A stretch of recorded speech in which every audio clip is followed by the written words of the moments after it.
அமரர் கல்கியின் சிவகாமியின் சபதம் பாகம் 2 3ஆம் அத்தியாயம். ஸ்நேக பிரதீட்சை.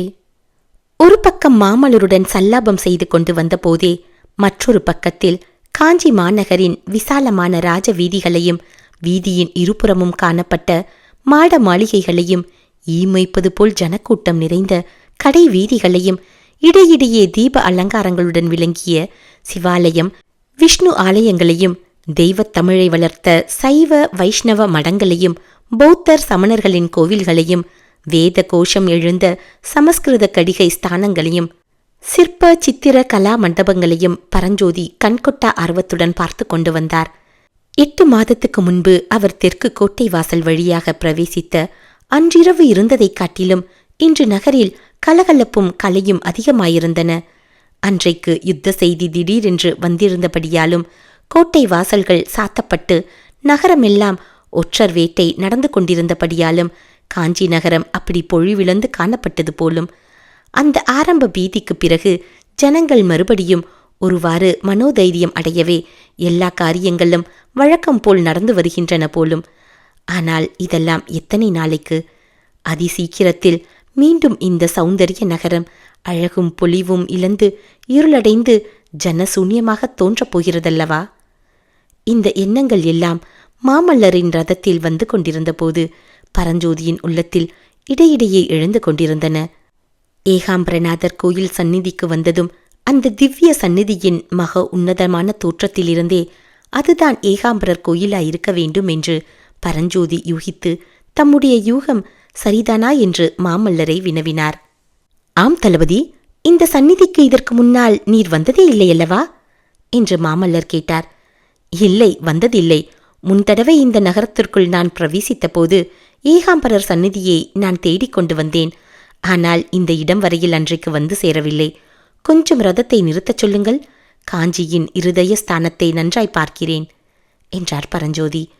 கோயிலுக்குள்ளே ஒரு தீப வரிசைக்கு பின் இன்னொரு தீப வரிசையாக முடிவின்றி ஜொலித்துக் கொண்டிருந்த அலங்கார தீபங்களையும் கோயிலுக்கெதிரே கம்பீரமான தேர் நின்ற நார் சந்தியையும் தேரடியில் இருந்து நாலா பக்கத்திலும் பிரிந்து சென்ற தேரோடும் வீதிகளையும் குன்றுகளைப் போல பல வகை புஷ்பங்கள் குவிந்து கிடந்த கடைகளையும் தேங்காயும் கதலியும் மலைமழையாக குவிந்து கிடந்த கடைகளையும் அற்புதமான சிற்பத்திறமுடைய தூண்களின் மேலே அமைந்த 100 மண்டபங்களையும் பரஞ்சோதி பார்த்துவிட்டு, ஆஹா, புலிகேசியின் காதலுக்கு காரணமில்லாமற் போகவில்லை என்றார். புலிகேசியின் காதலா? என்ன சொல்கிறீர் தளபதி என்று மாமல்லர் கேட்டார். புலிகேசி இந்த காஞ்சி சுந்தரியின் மேல் கொண்டிருக்கும் காதலை பற்றி வீரர் வஜ்ரபாகு எனக்கு சொன்னார். காஞ்சி என்னும் பெயரை கேட்டதும் காதலியின் பெயர் கேட்டால் காதலனுடைய முகத்திலே என்ன மாறுதல் உண்டாகுமோ அம்மாதிரி மாறுதல் புலிகேசியின் முகத்தில் உண்டாயிற்றாம்.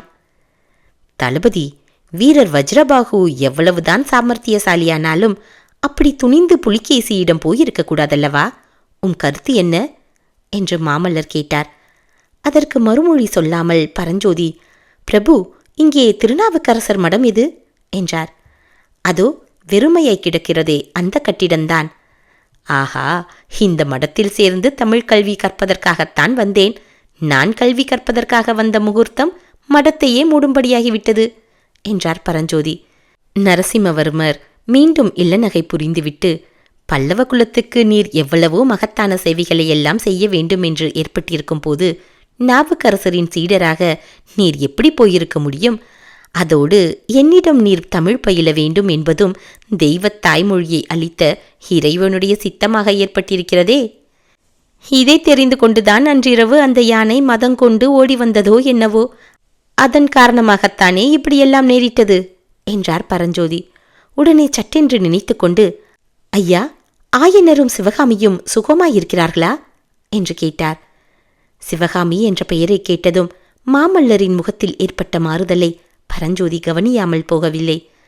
ஆஹா, காதலை பற்றிய வஜ்ரபாகுவின் கூற்றுக்கு மாமல்லரே உதாரணமாக இருக்கிறார் என்று மனதில் எண்ணிக்கொண்டார்.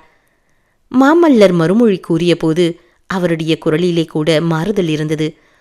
சுகமாயிருக்கிறார்கள் என்றுதான் அறிகிறேன் தளபதி. ஆனால் அவர்களை நான் பார்த்து பல மாதங்கள் ஆயின. ஆயனரின் பழைய அரண்ய வீட்டில்தான் அவர்கள் இருக்கிறார்கள். சக்கரவர்த்தியின் கட்டளைப்படி துறைமுகத்தில் திருப்பணி செய்த கல் தச்சர்களையெல்லாம் பாரத மண்டபங்கள் கட்டுவதற்கு அனுப்பிய பிறகு ஆயனரும் மாமல்லபுரத்திலிருந்து தமது அரண்ய வீட்டுக்கு திரும்பி வந்துவிட்டார் என்று மாமல்லர் கூறியபோது அவருடைய வார்த்தைகளில் முன்னே காணப்படாத உணர்ச்சி தொனித்தது. மறுபடியும் மாமல்லர் பரஞ்சோதியின் கரங்களை அழுத்தி பிடித்து கொண்டவராய் உணர்ச்சி ததும்பிய குரலில் கூறினார், தளபதி, பல்லவ சாம்ராஜ்யத்துக்கு எவ்வளவோ சேவை சென்ற 8 மாதத்தில் செய்திருக்கிறீர். இன்னும் எவ்வளவோ செய்யப் போகிறீர். ஆனால் அன்றிரவு நீர் செய்த வீரச் செயலை போன்ற மகத்தான சேவை வேறொன்றும் இருக்க முடியாது. ஆயனரையும் சிவகாமியையும் காப்பாற்றினீர் அல்லவா?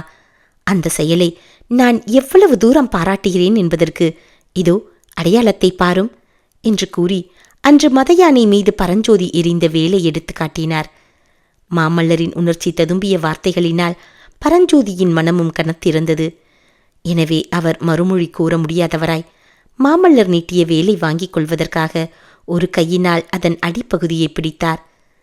நரசிம்மவர்மர் வேலை கொடுக்காமல் தாமும் அதை ஒரு கையினால் பிடித்து கொண்ட வண்ணம் சொன்னார், இந்த ஏகாம்பரர் சந்நிதியில் நான் எத்தனையோ தடவை எனக்கு ஒரு உற்ற நண்பனை அளிக்க வேண்டும் என்று பிரார்த்தனை செய்திருக்கிறேன். அந்த பிரார்த்தனையின் பயனாகவே நீர் இந்த காஞ்சிக்கு வந்ததாக நம்புகிறேன் தளபதி. இந்த சந்நிதியிலே நீரும் நானும் இன்று ஸ்நேக பிராணியை செய்து கொள்வோம். ஆயனரையும் சிவகாமியையும் காத்த இந்த வீரவேலின் மீது ஆணை வைத்து நம்முடைய நட்பை நிலைப்படுத்திக் கொள்வோம் என்றார். ஏகாம்பரநாதரின் திரு சந்நிதியில் அப்போது தீப ஆராதனைக்குரிய ஆலாட்சியமணி ஓம் ஓம் என்று ஒலித்தது. அன்றிரவு கண்ணபிரான் கமலியிடம் சொன்னான், என் கண்ணே, உன்னுடைய சிநேகிதி சிவகாமியின் சக்கலத்தியை இன்று நான் ரதத்திலே வைத்து ஓட்டிக்கொண்டு வந்தேன். அதை நினைத்தால் எனக்கு துக்கமாய் வருகிறது. இது என்ன பிதற்றல்? நீ சொல்வது உண்மையானால் அவள் யார் என்று இப்பொழுது சொல்லு. உடனே போய் விஷம் கொடுத்து கொன்றுவிட்டு வருகிறேன் என்றாள் கமலி. அவள் இல்லை, அவன். மதயானை மேல் வேல் எறிந்து உன் சிநேகிதியை காப்பாற்றிய வாலிபன் போர்க்களத்திலிருந்து திரும்பி வந்திருக்கிறான். அவன் இப்போது காஞ்சி கோட்டையின் தளபதியாம். அவனோடு குமார சக்கரவர்த்தி குழாவியதை பார்த்தால் சிவகாமியை கூட மறந்து விடுவார் போல தோன்றுகிறது. உனக்கு தெரிந்த லட்சணம் அவ்வளவுதான். அந்த பிள்ளையின் மேல் மாமல்லருக்கு ஏன் அவ்வளவு பிரியம் என்று நான் சொல்லட்டுமா? என் தோழியை காப்பாற்றி கொடுத்ததற்காகத்தான் கண்ணா. இதிலிருந்தே மாமல்லரின் மனம் எவ்வளவு உறுதியாயிருக்கிறதென்று தெரிகிறது என்றாள் கமலி. உன் புத்தி கூர்மையே கூர்மை. கேவலம் ஒரு ரதசாரதியை போய் நீ கல்யாணம் செய்து கொண்டாயே. ராஜ்யமாலும் மதிமந்திரியை அல்லவா நீ மணந்து கொண்டிருக்க வேண்டும் என்று கண்ணன் சொன்னான். அதனாலேதான் காதலுக்கு கண்ணில்லை என்ற பழமொழி ஏற்பட்டிருக்கிறது. உனக்கு தெரியாதா என்றாள் கமலி. 3ஆம் அத்தியாயம் நிறைவு பெறுகிறது.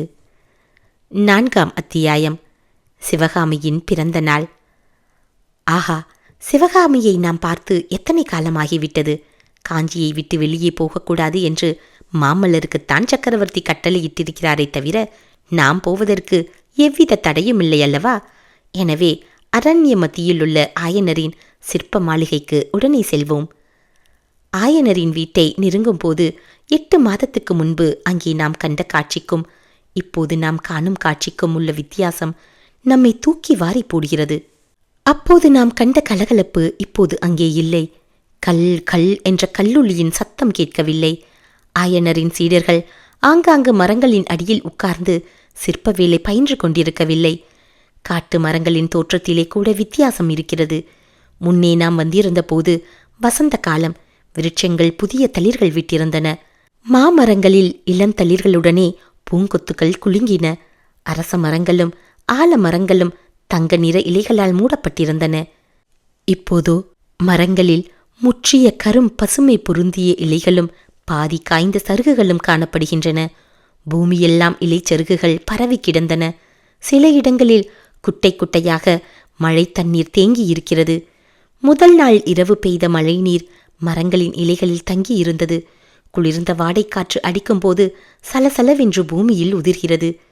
அந்த பிரதேசத்தில் ஏற்பட்டிருந்த மாறுதலை நினைத்து மரங்களும் துயரப்பட்டு கண்ணீர் உதிர்ப்பது போல தோன்றுகிறது.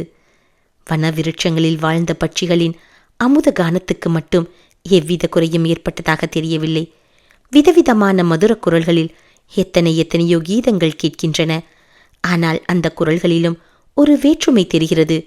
முன்னே அக்குரல்களில் தொனித்த குதூகல களிப்பை இப்போது காணவில்லை. சென்று போன ஆனந்தமான காலத்தை நினைத்து மனங்கசிந்து பாடும் சோக கீதமாகத்தான் துணித்தது. வீட்டை நெருங்கி சென்றோமானால் ஒரே ஒரு விருட்சத்தின் அடியில் மட்டும் யாரோ 2 பேர் உட்கார்ந்து வேலை செய்து கொண்டிருப்பது கண்ணுக்கு புலனாகிறது. ஆம், அவர்களில் ஒருவர் ஆயன சிற்பிதான். ஆனால் அந்த மேதையின் முகத்தில் முன்னம் நாம் பார்த்த சாந்தம் இப்போது எங்கே? கண்களிலேயே இந்த ஆவல் வெறி எப்போது குடிகொண்டது? அவரும் அவருடன் இருக்கும் இன்னொருவனும் என்ன செய்து கொண்டிருக்கிறார்கள்? ஏதேதோ பச்சிலைகளை சேர்த்து அவர்கள் கல்லில் வைத்து இடித்தும் அரைத்தும் சாறு இறக்கிக் கொண்டிருக்கிறார்கள். அவர்களுக்கு அருகில் அடுப்பு ஒன்று எரிந்து கொண்டிருக்கிறது. அதில் ஒரு சட்டியில் பச்சிலை சாறு கொதித்து கொண்டிருக்கிறது. சுற்றுப்புறத்தில் பற்பல சட்டிகளில் வர்ண குழம்புகள் இருக்கின்றன. இதையெல்லாம் பார்க்கும்போது ஆயன சிற்பியார் சித்திரம் எழுதுவதற்குரிய வர்ண சேர்க்கை முறைகளை பரிசீலனை செய்து கொண்டிருக்கிறார் என்று யூகிக்கலாம். போர்க்களத்தில் இருந்த சக்கரவர்த்தி மாமல்லபுரத்திலும் மற்ற இடங்களிலும் நடந்து கொண்டிருந்த சிற்பப் பணிகளை எல்லாம் நிறுத்திவிடும்படி கட்டளை அனுப்பிய பிறகு ஆயனர் தமது அருமை மகளை அழைத்து கொண்டு பழைய அரண்ய வீட்டுக்கு வந்து சேர்ந்தார். தம்முடைய சீரர்களை தொண்டை மண்டலத்தில் உள்ள எல்லா கோயில்களிலும் பாரத மண்டபங்களை கட்டுவதற்கு அனுப்பிவிட்டார். ஒரே ஒரு சிற்றாலை மட்டும் தம்முடைய உதவிக்கு வைத்து கொண்டிருந்தார். சில காலமாகவே ஆயனருடைய உள்ளமானது சிற்பக்கலையிலும் நாட்டிய கலையிலும் ஈடுபடவில்லை. நாகார்ஜுன பர்வதத்துக்கு அனுப்பிய பரஞ்சோதி திரும்பி வருவதை அவர் வெகு ஆவலுடன் எதிர்பார்க்கலானார். சில நாளைக்கெல்லாம் அவருக்கு பரஞ்சோதியை பற்றிய வெகு விசித்திரமான செய்திகள் கிடைத்தன. அவன் பல்லவ சைனியத்தில் சேர்ந்து பல்லவ குதிரைப்படையின் தளபதியாகிவிட்டான் என்றும் அதிசயமான வீர செயல்களை புரிந்து வருகிறான் என்றும் வதந்திகள் உலாவின. அதற்கு பிறகு நாகநந்தி அடிகளும் அங்கு வரவில்லை. ஆயனருக்கு என்றும் அழியாத வர்ண ரகசியத்தை அறிந்து கொள்ளும் ஆவல் 1க்கு 10 மடங்காக பெருகியது. எனவே அவர் சிற்பக்கலை முதலியவற்றையெல்லாம் ஒரு பக்கத்தில் கட்டி வைத்துவிட்டு வர்ண சேர்க்கை சம்பந்தமான பரிசோதனைகளை ஆரம்பித்தார். சிவகாமியின் நாட்டியக்கலை வளர்ச்சியிலே கூட அவருக்கு சிரத்தை குறைந்து விட்டது. இது சிவகாமிக்கும் சௌகரியமாகவே இருந்தது. ஏனெனில் அவளுடைய வாழ்க்கையாகிய வானத்திலே ஜெகஸ் ஜோதியாக உதயமாகி அவளுடைய இதய தாமரையை மலரச் செய்திருந்த பிரேம சூரியனை பாடி பரவி வாழ்த்தி வணங்குவதற்கே அவளுக்கு காலம் போதாமல் இருந்தது. உலகத்தில் இதுகாரும் யாரும் கண்டும் கேட்டும் அறியாத அதிசய காதற் செல்வம் தனக்கு கிட்டியிருப்பதாக எண்ணிய சிவகாமி அந்த காதலியும் காதலனையும் பற்றி சிந்திப்பதிலும் மனோராஜ்யம் செய்வதிலும் வருங்காலத்தை பற்றிய ஆகாச கோட்டைகள் கட்டுவதிலும் எல்லையற்ற இன்பத்தை அடைந்து வந்தாள். அந்த மனோராஜ்ய வாழ்க்கையிலேதான் எத்தனை ஆனந்தம், எத்தனை ஏமாற்றம்! கூடி குழாவும் நேரம் எவ்வளவு! சொல் அம்புகளினால் துன்புறுத்தல் எவ்வளவு! அந்த 8 மாதத்து மனோராஜ்ய வாழ்விலே எத்தனையோ யுக யாந்திரங்களில் அனுபவிக்க வேண்டிய சோக சாயை படர்ந்த ஆனந்தங்களையும் இன்ப ரேகை கலந்த வேதனைகளையும் சிவகாமி அனுபவித்து விட்டாள் என்றே சொல்ல வேண்டும். இருக்கட்டும், இப்போது சிவகாமியை போய் பார்ப்போம். அவள் அநேகமாக வீட்டுக்குள்ளே தன்னந்தனியாக இருக்கலாம். உள்ளே போய் நேரிலே சிவகாமியை பார்த்து அவளுடைய நிலைமையை தெரிந்து கொள்வோம். வீட்டை அணுகும்போது உள்ளே பேச்சுக்குரலை கேட்டு சற்று திகைத்து நிற்கிறோம். சிவகாமி ஏகாந்தமாயிருப்பால் அவளுடன் மனம் விட்டு பேசி அவளது மனோநிலைமையை அறியலாம் என்றல்லவா நினைத்தோம். அவளுடன் பேசிக் கொண்டிருப்பது யார்? ஒருவேளை அவளுடைய செவிட்டு அத்தையாயிருக்குமோ? இல்லை, ஆடவரின் குரல். அதிலும் 2-3 ஆடவர் குரல்கள் அல்லவா கேட்கின்றன. உள்ளே நுழைவதற்கு முன்னால் வாசற்படிக்கு அருகில் நின்று சம்பாஷணையை சற்று ஒட்டு கேட்டுவிட்டு உள்ளே போகக்கூடிய சந்தர்ப்பந்தானா என்பதை தெரிந்து கொள்வோம்.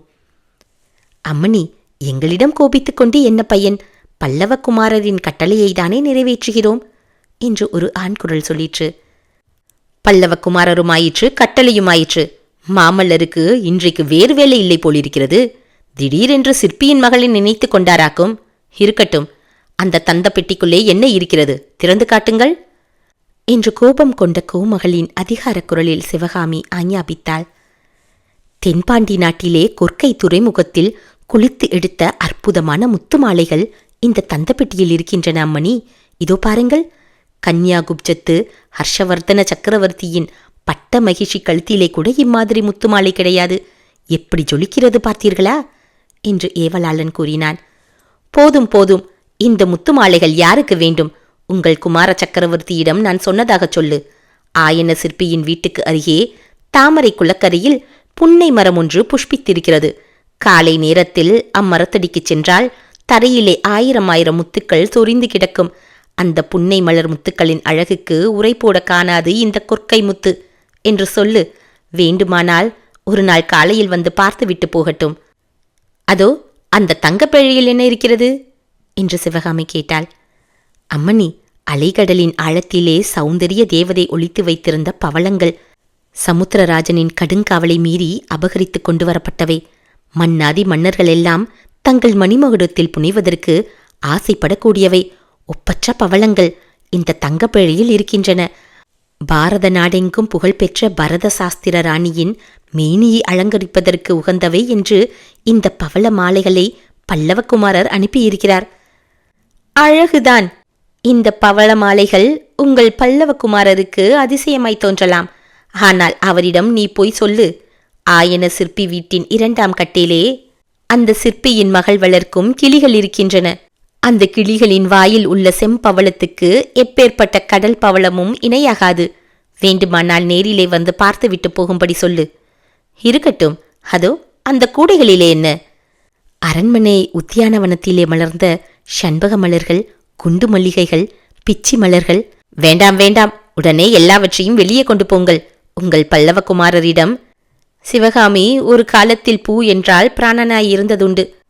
ஆனால் ஏதோ ஒரு காரணத்தினால் இப்போது பூவை கண்டால் பிடிப்பதே இல்லையாம் என்று தெரியப்படுத்துங்கள். ஆமாம், இதையெல்லாம் எதற்காக இப்போது பல்லவகுமாரர் அனுப்பினாராம்?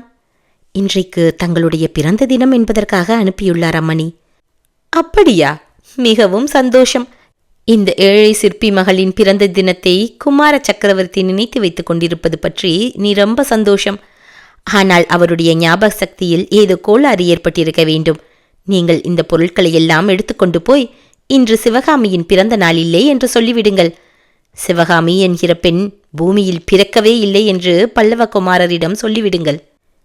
இதென்ன விந்தை! சற்று முன்னால் ஆயன சிற்பியை வீட்டுக்கு வெளியே மரத்தடியில் பார்த்தோம் அல்லவா? இப்போது வீட்டுக்குள்ளிருந்தே அவருடைய கனந்த குரலை கேட்கிறோம். குழந்தாய், சிவகாமி, உனக்கு என்ன வந்துவிட்டது? ஏன் இப்படி இவர்களை விரட்டியடிக்கிறாய்? குமார சக்கரவர்த்தியே உன்னுடைய பிறந்த தினத்தை ஞாபகம் வைத்துக் கொண்டிருந்து வரிசைகள் அனுப்பியிருக்கும் போது சும்மா இருங்களப்பா. குமார சக்கரவர்த்தியை லேசுப்பட்டவர் என்று நினைக்காதீர்கள். முத்து மாலையையும் ரத்தனஹாரத்தையும் புஷ்ப கூடைகளையும் அனுப்பி நம்மை ஏமாற்றிவிட பார்ப்பார். யாரை நம்பினாலும் மாமல்லரை நம்பக்கூடாது. ஏவலாளர்களே, ஏன் நிற்கிறீர்கள்? எடுங்கள் இவற்றையெல்லாம். உடனே நடையை கட்டுங்கள். எடுக்கிறீர்களா இல்லையா?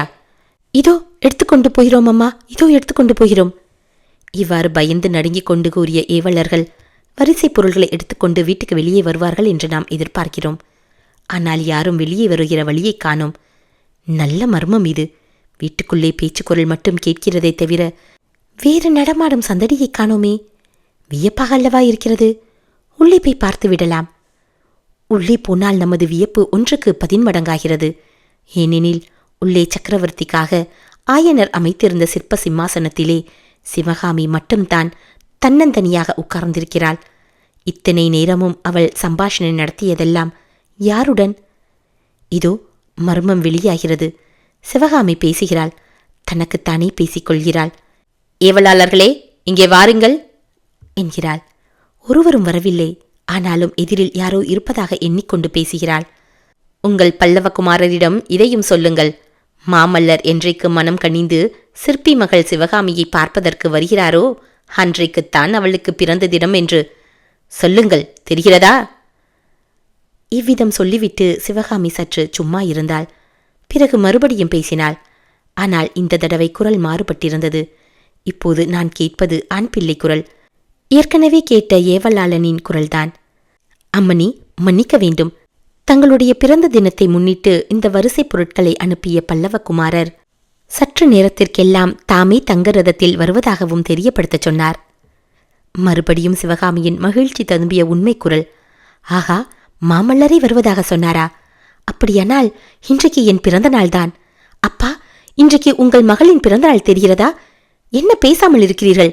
இன்றைக்கு ஒரு நாளாவது பச்சிலை அரைப்பதை நிறுத்துங்கள். அதோ ரதம் வரும் சத்தம் கேட்கிறதே. சிவகாமி சிம்மாசனத்தில் இருந்து துள்ளி எழுந்தாள். அப்போது உண்மையாகவே வீட்டுக்கு வெளியில் ரதம் வரும் சத்தம் கேட்டது. முகத்தில் சொல்ல முடியாத ஆவல் ததும்ப பரபரப்புடன் வாசற்புறம் ஓடி வந்து பார்த்தாள். வீட்டை நெருங்கி ரதம் வந்து கொண்டிருந்தது. அது குமார சக்கரவர்த்தியின் தங்க ரதம்தான். ரத சாரதியும் கண்ணபிரான் தான். ஆனால் ரதத்தில் இருப்பது யார்? வேறு யாரோ போலிருக்கிறதே. ஆஹா, என்ன ஏமாற்றம்! வருகிறவர் யாராயிருந்தாலும் நிச்சயமாக மாமல்லர் அல்ல.